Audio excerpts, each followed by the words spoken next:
Rat između Ukrajine i Rusije traje već godinama, ali zašto još uvek nije završen? Ukrajina i dalje dobija finansijsku, vojnu i obaveštajnu pomoć od zapadnih saveznika. Sa druge strane, Rusija koristi svoje ogromne ljudske i industrijske resurse da nastavi rat. Nijedna strana nije uspela da ostvari odlučujuću pobedu, a front se na mnogim mestima pomera veoma sporo. Istovremeno, pregovori nisu doneli trajno primirje, pa sukob i dalje traje. Upravo zbog toga, mnogi stručnjaci smatraju da bi ovaj rat mogao da potraje još veoma dugo.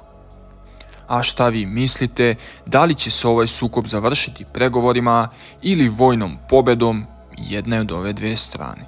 Ukoliko vam se sadržaj dopao, zapratite kanal u znak podrške. Vaš gospodin X.